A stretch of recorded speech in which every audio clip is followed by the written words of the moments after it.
A Loss, que tem o ticker ALAS3, foi uma das grandes estrelas da bolsa no último ano, né? Mas aí, depois de uma valorização tão forte, fica aquela dúvida no ar. Será que o bonde já passou? A resposta, olha, pode estar nos dividendos. Será que essa gigante dos shoppings ainda tem fôlego para pagar uns proventos de 2 dígitos? É isso que a gente vai investigar agora. Essa é a pergunta que não quer calar, né? No mercado onde todo mundo busca uma renda passiva de qualidade, um dividend yield ali na casa dos 11%, nossa, seria um verdadeiro achado. Mas a questão é, isso é realista ou é só otimismo demais? Para descobrir, a gente precisa ir muito além do preço da ação e mergulhar de cabeça nos fundamentos da empresa. Para a gente montar esse quebra-cabeça, vamos seguir um caminho bem lógico. Primeiro, vamos entender o tamanho desse império da Allos. Depois, a gente vai ver como a estratégia dela fez a empresa superar os concorrentes. Na sequência, um raio-x completo da saúde financeira, que é a base de tudo. E aí sim, a gente chega no ponto principal, a tese dos dividendos. E por último, vamos checar se o histórico da empresa confirma essa promessa toda. Então, começando pelo básico, mas que é fundamental. A escala da Allos é, assim, impressionante. Não estamos falando de uma empresa qualquer. Estamos falando da líder absoluta do setor de shoppings no Brasil. Só para ter uma noção, o volume de vendas que passou pelos shoppings da empresa no último ano chegou a 43 bilhões de reais. Pensa só nisso. É mais do que o PIB de muito país pequeno por aí. Isso mostra o tamanho da relevância da Allos na nossa economia e no dia a dia de milhões de brasileiros. E aqui a gente vê a fórmula do sucesso em ação. De um lado você tem mais de 13 mil lojistas gerando aluguel, que é a receita da empresa. Do outro, 15 milhões de consumidores únicos, garantindo fluxo de vendas para esses lojistas. É um ciclo que se retroalimenta, sabe? Um alimenta o outro, criando um ecossistema muito poderoso e resiliente. E toda essa escala se traduz, claro, em dominância de mercado. O gráfico mostra uma liderança bem clara, principalmente na região norte. Mas o pulo do gato aqui é o que isso sugere. A empresa não precisa ser a maior em todas as regiões. Ela escolhe onde quer ser forte. Isso aponta para um crescimento futuro que pode ser mais seletivo e, consequentemente, muito mais rentável. Beleza. Agora vamos ver o que realmente importa. Não adianta só ser grande, tem que ser inteligente. Como é que a Allos usou sua escala e sua estratégia para deixar a concorrência comendo poeira? É o que a gente vai descobrir agora. Os números de 2025 mostram um crescimento bem robusto. Receita e EBITDA subindo mais de 7% é um ótimo sinal. Agora, repara que o fluxo de caixa operacional, o FCO, cresceu um pouco menos. Mas guarda essa informação aí, porque ela vai ser uma peça-chave que vai se encaixar perfeitamente lá na nossa tese de dividendos. E aqui, pessoal, a gente vê o tamanho da proeza. Um crescimento de vendas de 62% desde 2021, enquanto o setor inteiro patinou em 26%. É mais que o dobro. Isso não acontece por acaso, né? É a prova da qualidade dos shoppings da empresa e da execução da estratégia. E aqui está a jogada de mestre da Allos. Eles fizeram o que muito gestor tem medo de fazer: encolher para crescer.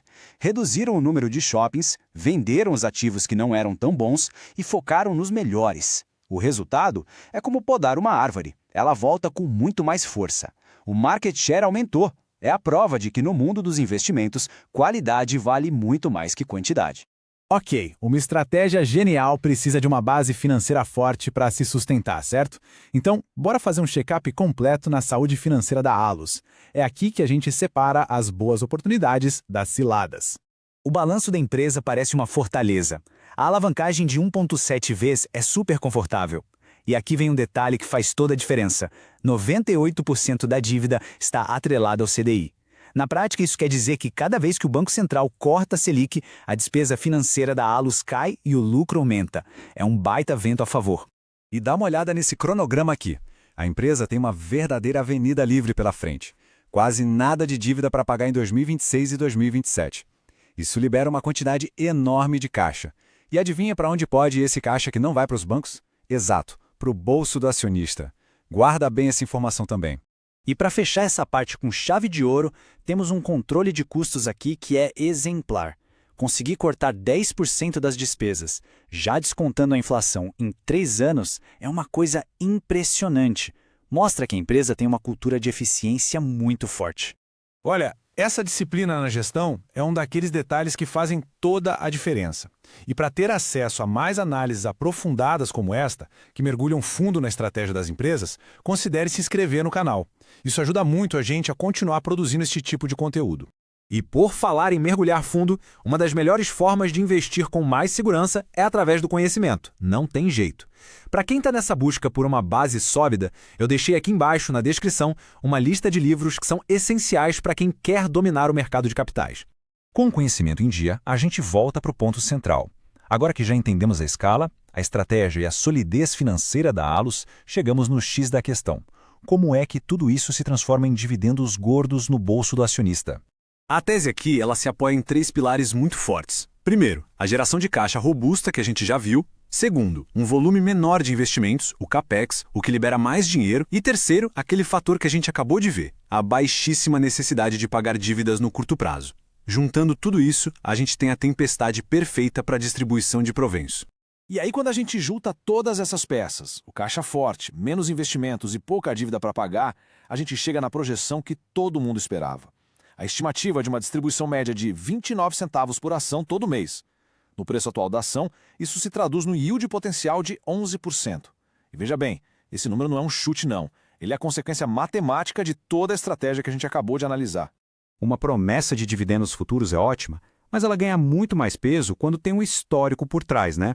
Vamos ver se a Allos já tem o costume de tratar bem seus acionistas. O histórico aqui fala alto. Depois de um 2025 um pouco mais contido, com 868 milhões distribuídos, o plano para 2026 é bem ambicioso. Dobrar esse valor e voltar para o patamar de 1,7 bilhão de reais em retorno de capital, seja pagando dividendo direto ou recomprando ações. É um compromisso bem claro com a remuneração. E tem mais um ponto aqui que mostra que a gestão sabe o que faz com o dinheiro. O programa de recompra de ações, desde 2023, foi gigante. Ao recomprar as próprias ações a um preço médio interessante, a empresa, na prática, gerou mais de 400 milhões de reais em valor para os acionistas que ficaram. Isso é o que a gente chama de alocação de capital inteligente, na veia. Então, para a gente amarrar tudo que a gente viu até agora, temos uma líder de mercado que cresce o dobro do setor.